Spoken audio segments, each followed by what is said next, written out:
Buenos días, el día de hoy les voy a hablar acerca de rinosinusitis pediátrica. Esta es una patología muy importante porque todos sabemos que los niños van a presentar infecciones de vías respiratorias altas, aproximadamente de 6 a 8 infecciones al año, de los cuales del 5 al 13% van a tener una sobreinfección bacteriana. El día de hoy vamos a hablar acerca de la embriología de los senos paranasales, las definiciones sobre rinosinusitis, sus manifestaciones clínicas, su fisiopatología, factores predisponentes, diagnóstico, bacteriología, tratamiento y complicaciones. En embriología, todos sabemos que la cavidad nasal va a comenzar su desarrollo, tiene un origen ectodérmico y comienza su desarrollo a partir de la tercera semana. Ya la séptima semana van a aparecer unas invaginaciones que van a dar lugar a los senos paranasales. Y vamos a tener que ya al final de la vida fetal se van a desarrollar senos paranasales maxilares, etmoidales y esfenoidales, que estos van a tener un origen común.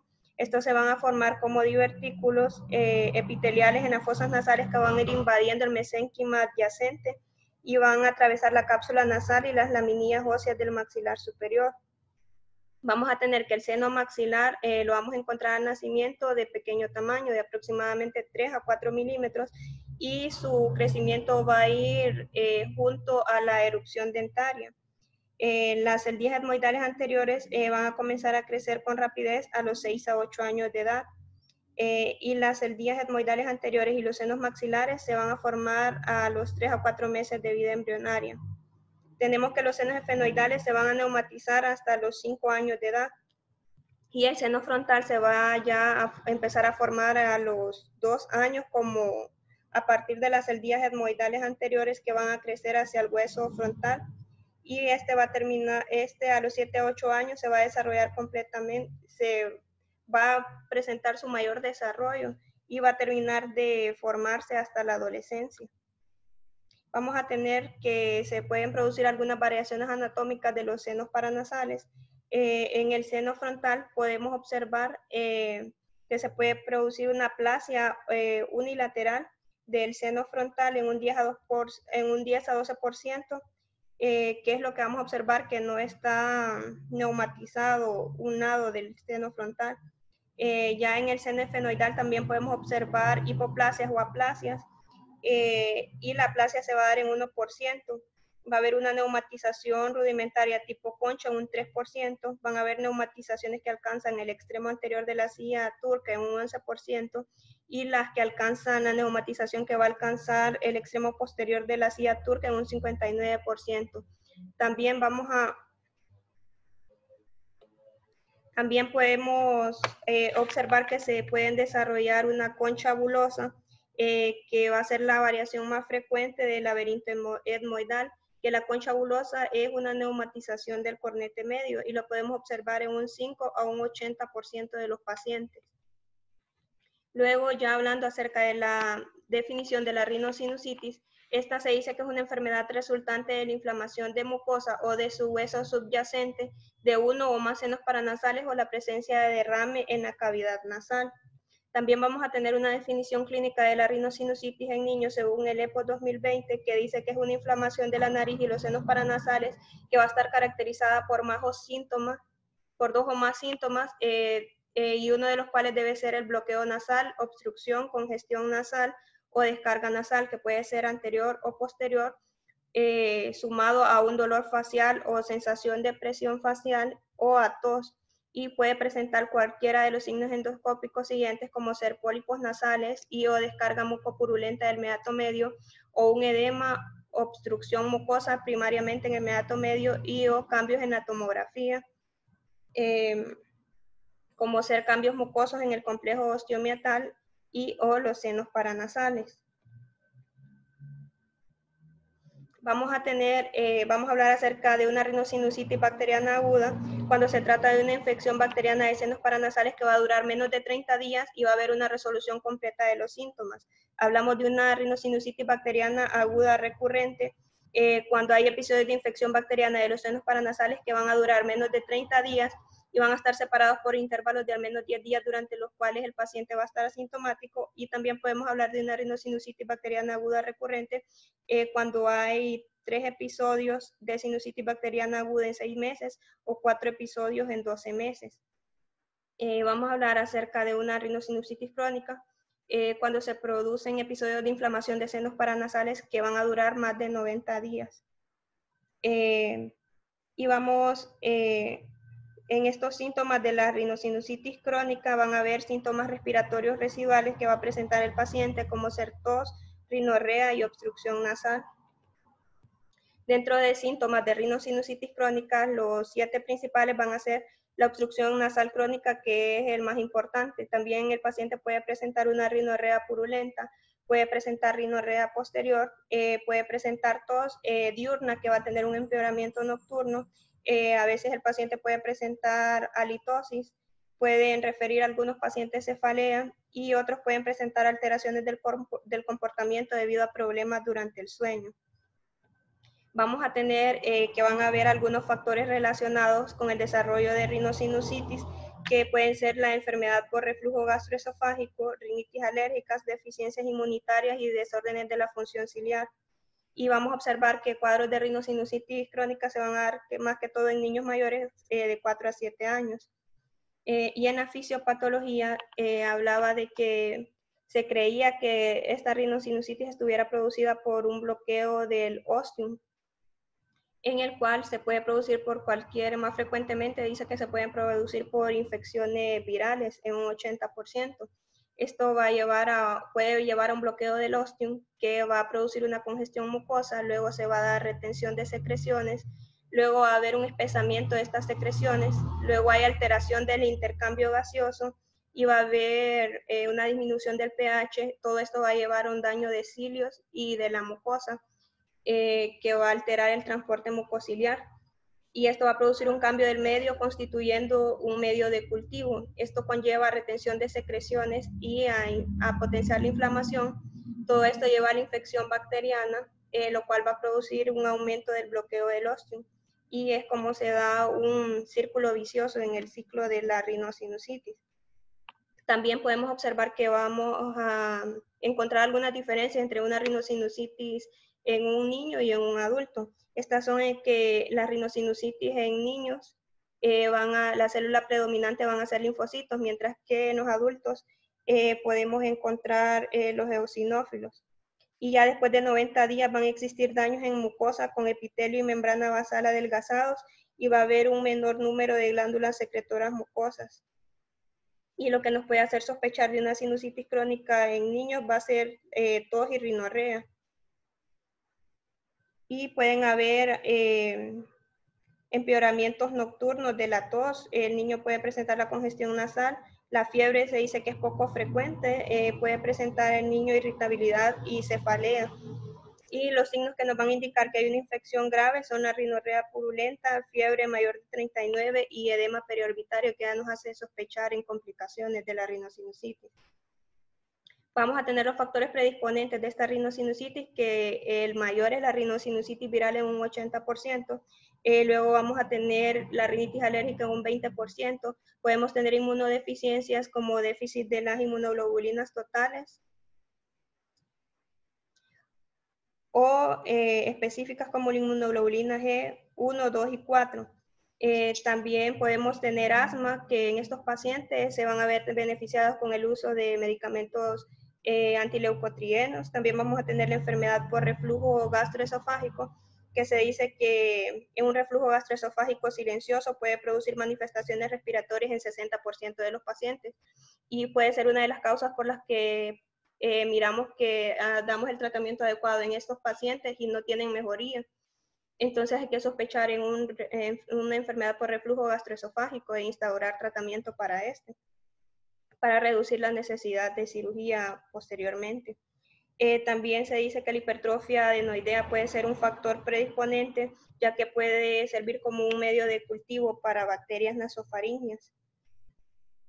Además, están involucrados los ambientes como ser niños que asisten a guarderías, niños que están expuestos al tabaquismo pasivo, también por cambio de presiones, también están las enfermedades sistémicas como la disfunción ciliar y la fibrosis quística, también por enfermedades locales como traumatismos o rinitis medicamentosas, también por obstrucciones anatómicas como atresia de Coanas, poliposis nasosinusal, hipertrofia adenoidea, cuerpos extraños, conchas o cornetes bulosos y otras malformaciones, tumores o cicatrices que el paciente pueda presentar.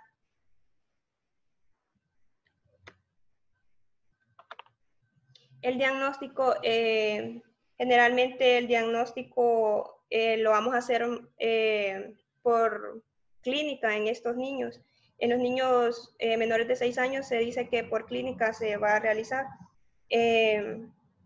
Y el examen físico no va a aportar datos suficientes para el diagnóstico. Por ejemplo, la transiluminación no la podemos realizar en niños menores de 10 años. Y se aconseja para el diagnóstico realizar una nasofibrolaringoscopía, que puede ser muy difícil realizarla en niños muy pequeños porque ya sabemos que tienden a no presentar mucha colaboración. Y esta la podemos realizar mediante la aplicación de algodones con lidocaína y epinefrina antes de realizar el procedimiento. Y al momento de la inspección podemos observar que puede haber drenaje purulento a nivel del meato medio. También podemos observar si el paciente tiene pólipos nasales, podemos observarlos y podemos observar cambios de la mucosa que puede estar hiperémica. Se dice que para establecer un diagnóstico de rinosinusitis debemos encontrar en la aspiración de bacterias de la cavidad del seno paranasal mayor de 10 a las 4 unidades formadoras de colonias de bacterias, pero últimamente no se aconseja mucho realizar este procedimiento en niños porque debido a que es muy molesto. Y también para establecer el diagnóstico podemos utilizar medios radiológicos. La rayos X últimamente ya no es muy útil para establecer el diagnóstico de rinosinusitis. En niños menores de 6 años no son necesarios estos estudios de imagen. En rayos X lo que podemos observar es que haya una opacificación completa o parcial. La mucosa va a estar engrosada mayor de 4 milímetros y puede presentar un nivel hidroaéreo. Y vamos a observar en esta tomografía que el seno maxilar izquierdo está completamente ocupado por material hipodenso que va a invadir las celdillas etmoidales izquierdas también. Y las tomografías las vamos a indicar más que todo cuando sospechemos que hay complicaciones de la sinusitis o el paciente va a ser intervenido quirúrgicamente. Las tomografías de senos paranasales no se aconsejan que las realicemos en procesos agudos, solo en patologías crónicas cuando ya estamos sospechando de complicaciones o el tratamiento no ha sido adecuado, no ha tenido buena efectividad. Y se hizo una comparación entre la endoscopía nasal y decía que si los resultados de la endoscopía eran negativos, en el 78% de los casos la tomografía también iba a dar datos negativos, por lo cual tiene una gran significancia realizar la endoscopía nasal en estos pacientes. Ya dentro de la bacteriología, tenemos que los microorganismos más frecuentes para una rinosinusitis aguda, el más frecuente es el Streptococcus pneumoniae. Estos son microorganismos similares a los de las otitis media. Vamos a tener el Streptococcus pneumoniae, la Haemophilus influenza y el Moraxella catarrhalis. Y las misceláneas en un 6%. También en las rinosinusitis crónicas aquí vamos a observar otro tipo de microorganismos como ser los polimicrobianos. Podemos encontrar microorganismos anaerobios como el Peptostreptococcus, el Aprevotel, el Bacteroides, especies de Fusobacterium. Y más frecuentemente vamos a encontrar Streptococcus alfa hemolíticos y Staphylococcus aureus, el neumococo, Haemophilus influenza y Moraxella catarrhalis. Podemos encontrar anaerobios en un 6%. Luego en el tratamiento había algunas discrepancias entre el uso de antibioterapia porque se dice que el 64.8% de estos pacientes van a tener una resolución espontánea. Y habían algunos factores de riesgo para presentar microorganismos resistentes y uno de ellos es que el niño fuera menor de 2 años, que estuviera expuesto a factores medioambientales y tratamientos antibióticos repetidos, sobre todo los que se habían administrado sin que hubieran pasado más de 30 días. Y la duración de esta antibioterapia se recomendaba de 10 días en procesos agudos y de 3 a 4 semanas en rinosinusitis crónicas. Algunas veces podían alargarse hasta 6 semanas, decía. La antibioterapia que se recomiendan van a ser la amoxicilina o amoxicilina ácido clavulánico en bacterias productoras de beta-lactamasas. También podemos administrarse furoximax etilo, y en pacientes que son alérgicos a penicilina podemos administrar el trimetoprim o macrólidos. Y en rinosinusitis crónica podemos administrar también amoxicilina con ácido clavulánico o cefalosporinas de segunda generación, excepto el cefaclor. Y como adyuvantes, algunos indicaban que podrían tener mejoría y otros que no, estos pacientes con los adyuvantes, como ser esteroides tópicos, también lavados nasales con solución fisiológica para mejorar el drenaje de los senos paranasales, y referían que podíamos utilizar antihistamínicos si el paciente tenía una base alérgica. Y es muy importante usar los inhibidores de la bomba de protones en aquellos pacientes que hemos dado un tratamiento médico adecuado y observamos que no tienen mejoría. Es como un tratamiento empírico para el reflujo gastroesofágico, porque muchos niños no pueden referir síntomas de una típica enfermedad por reflujo gastroesofágico. Y se dice que esto disminuía significativamente la necesidad de cirugía en estos pacientes. Y ya vamos a pensar en tratamiento quirúrgico en pacientes que tengan defectos anatómicos o presenten obstrucción del drenaje de los senos paranasales, en los que el tratamiento médico falló después de 6 meses. Y podemos realizar adenoidectomía o una cirugía nasosinusal endoscópica. La cirugía nasosinusal endoscópica y adenoidectomía la vamos a realizar en niños mayores de 6 años que tengan signos evidentes en una tomografía de senos paranasales, y vamos a realizar solamente la adenoidectomía en niños que son menores de 6 años y que no tienen antecedente de asma, y en los que no observamos cambios evidentes en la tomografía de senos paranasales. Aquí podemos observar algunas recomendaciones de la EPOS en la rinosinusitis aguda bacteriana, en la que dicen que los antibióticos no mostraron una marcada mejoría en los niños en las rinosinusitis agudas bacterianas, y que solo presentaban 2 estudios con números limitados, y que lo que observaron fue más bien que aumentaban los efectos adversos de estos antibióticos, y los mucolíticos tampoco miraron que fueran más efectivos de los placebos, y lo que recomendaban era dar antibióticos en enfermedades severas con síntomas y signos como fiebre alta, en los que haya un empeoramiento de la enfermedad, que haya un dolor severo.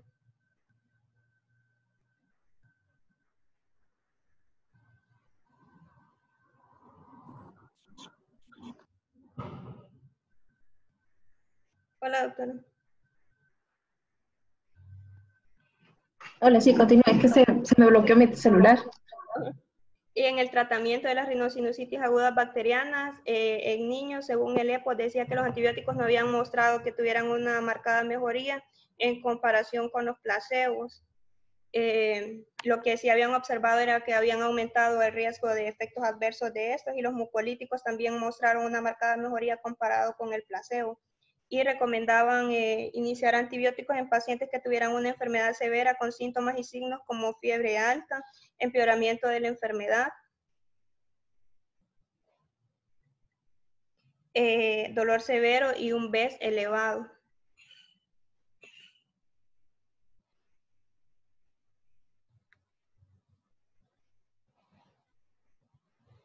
Y en las evidencias de las rinosinusitis crónicas en niños, los antibióticos tampoco mostraron evidencia para administrarlo en rinosinusitis crónica de una mejoría a corto y largo plazo. Y los corticosteroides nasales decía que tampoco mostraban una eficacia, pero que ellos lo recomendaban por sus efectos antiinflamatorios y porque eran seguros para usar en niños. Al igual, los esteroides sistémicos decían que por sí solos no iban a mostrar una mejoría de la rinosinusitis crónica, mientras que si lo usaban unido a antibióticos sí iban a ser más efectivos que el placebo, pero que había que tener mucho cuidado por los efectos adversos de los mismos. Los lavados nasales también decía que no se había demostrado su eficacia, pero que lo recomendaban el uso debido a que son seguros utilizarlos en niños. Y la adenoidectomía se dice que era más efectiva en niños más pequeños con síntomas de rinosinusitis crónica. Y esto lo recomendaban en niños pequeños que el tratamiento médico adecuado no había sido efectivo. La cirugía nasosinusal endoscópica, esta la recomendaban en niños más grandes, también que el tratamiento médico adecuado no había sido efectivo.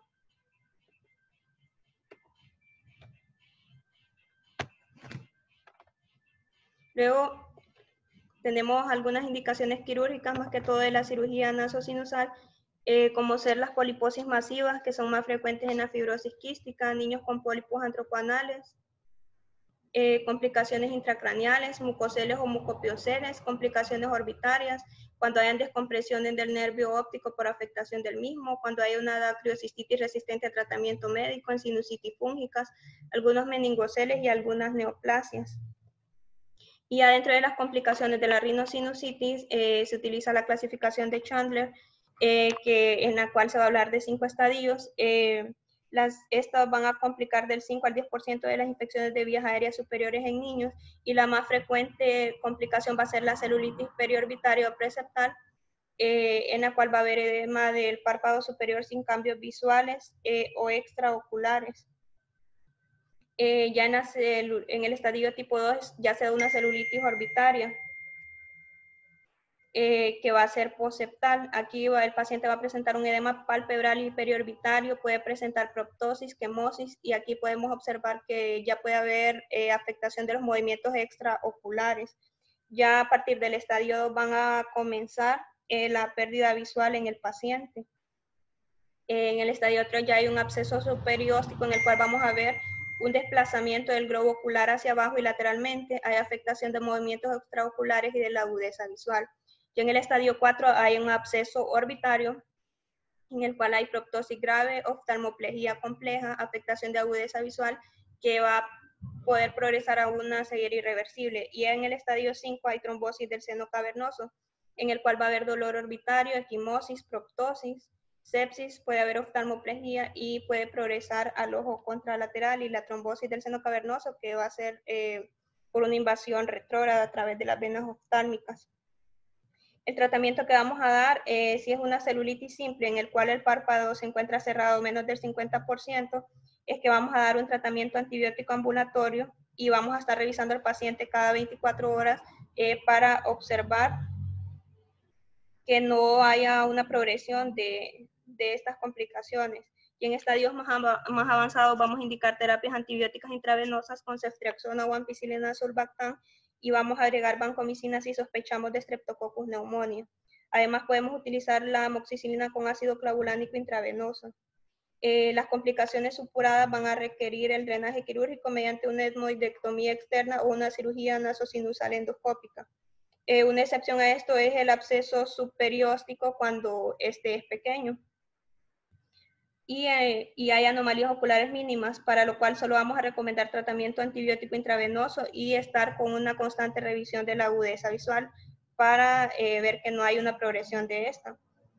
Y las complicaciones del sistema nervioso central ya las vamos a tratar con cefotaxima o la ceftriaxona y la vancomicina. Y dentro de las conclusiones es que de un 5 a un 10% de las infecciones virales van a progresar a rinosinusitis bacterianas. Vamos a sospechar de una sobreinfección bacteriana de un cuadro viral cuando ya se prolongue el cuadro más de 10 días o los síntomas empeoren después de 5 a 7 días. Para establecer el diagnóstico es más importante la clínica en los niños, y se va a aconsejar indicar estudios radiológicos en pacientes que son refractarios al manejo médico adecuado, pacientes que presenten complicaciones secundarias al proceso infeccioso sinusal, y en pacientes en los que estamos considerando realizar una cirugía endoscópica como opción terapéutica.